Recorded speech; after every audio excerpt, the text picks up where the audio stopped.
There comes a time in a man's life when you realize how far God has brought you.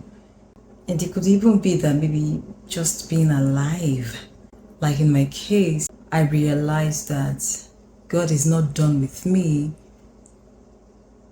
a little while back. And that's because of my story that I'm about to share with you. I hope it really encourages you. It talks to someone, no matter what you're facing, no matter what you're going through, that God has a lot in store for you. Is not done with you. Don't give up on life. Don't give up on hope. And beyond that, to live a life of purpose. And that is what my story is going to be about.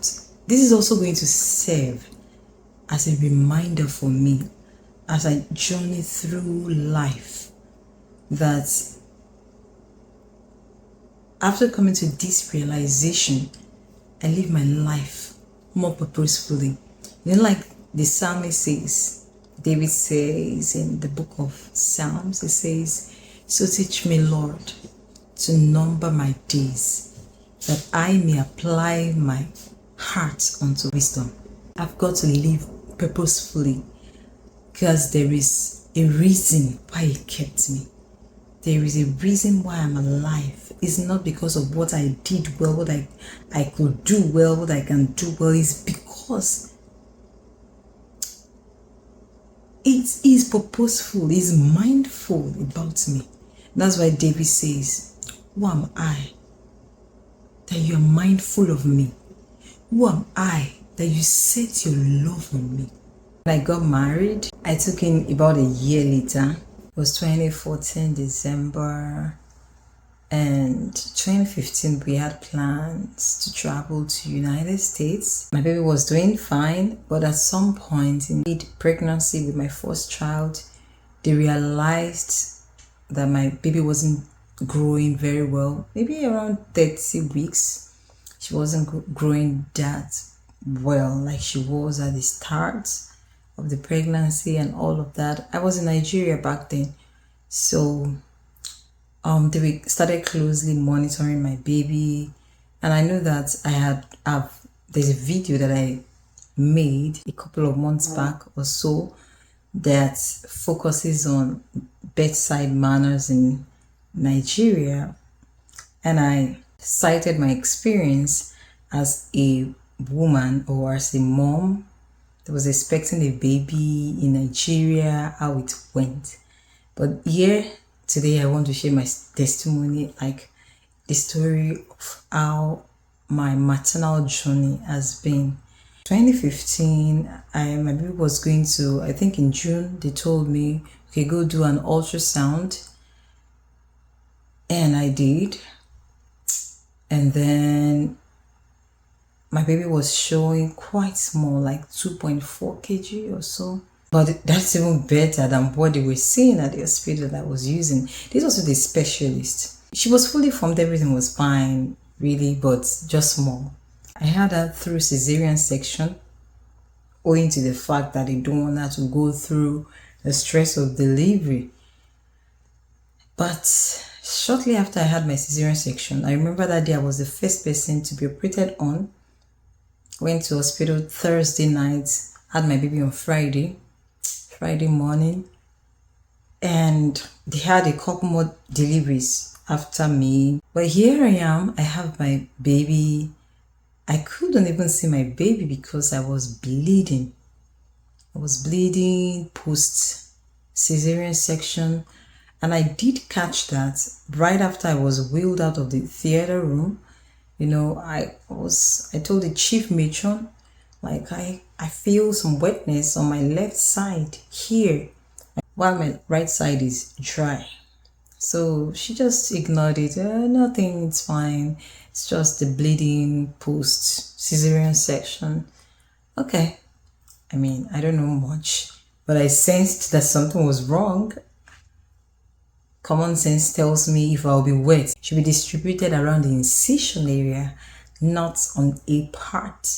So, but I got to the recovery room, and they were expecting me by the following day to start moving, to get out of bed, move around. But I wasn't doing it because my urine was not clear. I was bleeding. I bled and bled and bled for days. Now, at some point, I think that day, Friday, it was weekend. There was no doctors really on ground. You know how general hospital can be sometimes. Then I think Saturday, a doctor came. Yes, one of the doctors on call came and they examined me. Okay, why is she bleeding and everything?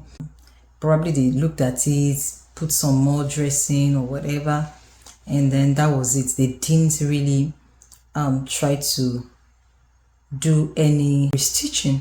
So my doctor, the doctor that operated on me, came and he tried restitching that Saturday night. I think the other doctors came on Friday night, and then he came on Saturday night to restitch me. By this time I was very sore, and if you have not seen my video on the bedside manners that I make, check it here, because that is another story on its own, how it went. So unfortunately for me, with the pain and everything, he restitched and I still kept bleeding. So Friday, Saturday, Sunday, I was still bleeding. And by this time, my parents were, of course, very worried. They were raising prayers for me in the church. My pastor was worried. The leaders in my church at the time, raising prayers for us. And on that Sunday night, God answered their prayers because he sent Dr. Salako to intervene in the situation. So he came in. He's quite an experienced person in the sort of local government. And then he looked at it, what could be wrong, what could be And then he looked at it and God just took control. He was able to stay the bleeding. He got a spot where I was bleeding from, because he also said that I was clotting well. So it's not like maybe I wasn't clotting. And that was how God delivered me. Of course, by this time, my PCV has dropped drastically. I think my PCV was 19, and there was no way they could discharge me that way. You can imagine when I was, before birth, my PCV was 36. I had dropped to 19. That's how my blood count has really dropped, and they had to start bumping that, and I had to stay some more days in the hospital. I was almost doing my baby dedication at the hospital. But I just want to thank God. That was one sign to me that, and I didn't realize it at the time, trust me. But I went through what I went through, my baby. I would have loved to, be more there for her, but I couldn't because I was lying on the bed. Fast forward, I was going to have my second baby, and I had her in United States as God would have it. Honestly, this was even more terrifying than the first one that I talked about. And if I had not, I don't know, if I was not in the United States, I don't know if I would have made it. I mean, humanly speaking, from what I saw, from what we saw, I don't know if I would have made it. And that's why I believe that everything that God does, He does for a reason. I don't know why God went ahead of us. I don't know why we were in the United States. But of course, we are understanding some things, and we keep understanding as things unfold, as He reveals to us. Listening to your doctor versus prayers and everything. For me personally, I would say you do both. Listen to your doctor, but pray. Because even now that we are in the United States, services, bedside manners, everything was beautiful. Trust me, the care, the attention, I've been so fortunate that it's been really beautiful. Like for the last 2 births that I had in the United States. But do you know that even with that, a few weeks before birth, I had the same issue with my baby not growing very well. So my gynecologist was tilting towards having my baby. Like cesarean section, not even necessarily cesarean section. She advised that we bring out the baby. Like, okay, you are about 37 weeks after monitoring her for a couple of weeks before then. Her growth rate is now like in the lower 5 percentile. It's not looking good. We need to bring out your baby, prioritize her wellness and everything. So, and be that I had the perfect birth plan. Oh, I want to do VBAC. And then she didn't stop me. She said, yeah, that's okay. I was induced and things progressed. But by the time I was forcing dilated, suddenly, I don't know what happened. I was laying on the bed at some point. I just saw this gush of blood. Gosh, like, I don't know, thick blood. Just came force like that. Before I knew it, everybody was circling around me. Before I knew it, the nurse came in and she was shaking. Oh, this is not good. Also, blah, blah, blah. Called the doctor when she saw me because she was attending to me. And then she ran. I'm like, okay, I think it's from their faces I could know, okay, looks like this is serious. And then before I knew it, in seconds, doctors, professionals, everyone was around me. People shaving me, getting me ready for cesarean section, just making sure I was ready and everything. Before I knew it, within maybe 1 or 2 minutes, I was wheeled into the theater and then they started operating on me. The doctor, without urgency too, my husband could sense the urgency in his voice. No, we have to operate her now and everything. And that's why I really thank God for the doctors. That's why I said, listening versus praying. You cannot drop one for the other. Honestly, it's just what it is. I mean, I'll go even more for praying more than maybe the other one. But listening is very good because you don't want to blame yourself for not listening. Most times, listening to them does not mean you don't have faith. And that's why it's important for women to listen to their doctors but pray. So in our situation now, second born, we were in the United States, but still, we were praying. My husband had to be praying. He said he started praying. God, I don't put my trust in any man. I put my trust in you. I'm not putting my trust in the doctors. He started praying. Because he was the only one there with me in the emergency room and everything. At this time, my mom was something else back at home because they knew I was in the hospital. They were following up. Oh God, she went through a lot. That's another story on its own. But the fright and everything, she was disturbed, the worry. Well, I thank God. They were able to get the situation under control. Prior to this, they were monitoring the baby even while I was being induced. And then at some point, they told me my baby's heart rate dropped at some point. And we were like, this is not good. If it keeps happening, we may have to rush you to the theater, have an emergency C-section. So this gush of blood that I saw, what does it mean? It was placenta abruption. The placenta ripped off from the wall of the womb and we didn't know.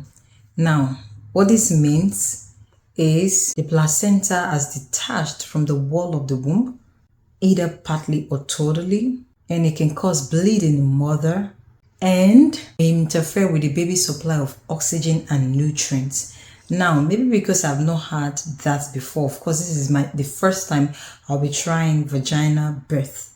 Maybe because I've not had that history, they didn't see that coming, but that happened. Here is the warning. Without prompt treatment, a severe case of placenta abruption can have dire consequences for the mother and her unborn child, including death. I could only thank God for saving us. Honestly, it was something that was really traumatic. Thank you, Lord. My baby and I were alive.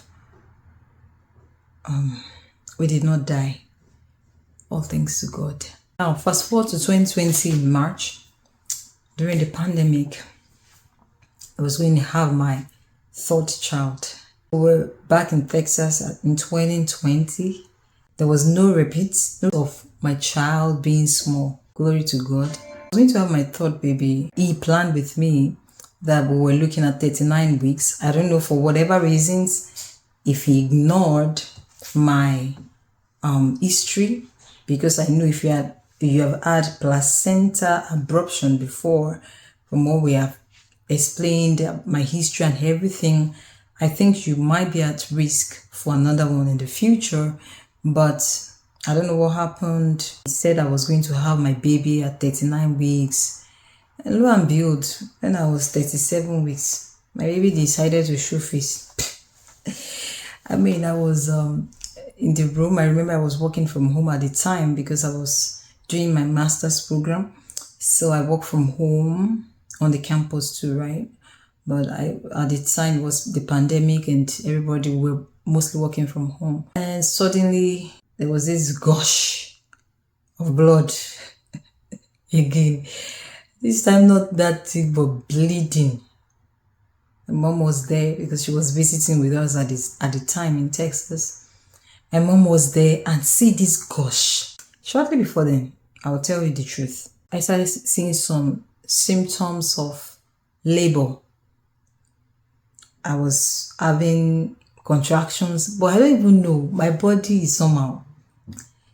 I don't know if I feel that much pain, because although I was really much in distress, but you know how labor pain can be different for women. For me, I think it wasn't that hard, or it was God just being merciful to me. I was feeling, I knew that it wasn't Braxton Hicks, and I was just watching it. I was timing at some point with my sister in Canada. I realized I may be in labor, and before I knew it, one thing led to the other. My husband wanted me to go in, but we didn't go in. And besides, I still have a couple more weeks for me to go in and have my baby. I wanted my baby to have enough time in the womb. You know, all these crazy ideal things that go on in the mind of mothers. And I made that mistake. It was, by the time I would be in the hospital, it was an emergency, and it was only God, the mercy of God, that prevailed over my life. I could have died, honestly. I could have died. I remember there were testaments to it. Once again, rush, everything. My husband was praying and calling upon God again. Calling a couple of pastors, please pray with me. My wife is in the hospital. We trusted God. And I'm like, God, I should have listened to my husband. Please, women, listen to your husband, not only to the doctor. Sometimes they want to respect that we are the ones going through all of these things, but it's important that we listen to them, because at some point our sense of judgment maybe be clouded because of the ideals we have on our minds. God had mercy on me again. Went to the hospital, was a placenta abruption again, and of course I was not only at risk, my baby was at risk. And this time it was even worse, because by the time I woke up, the nurse that was there when I woke up in my room was telling me I had someone watching over me. The nurse told me, you have someone watching over you. I remember I quickly told her, it's God. It's God. It can only be God. I couldn't go through this.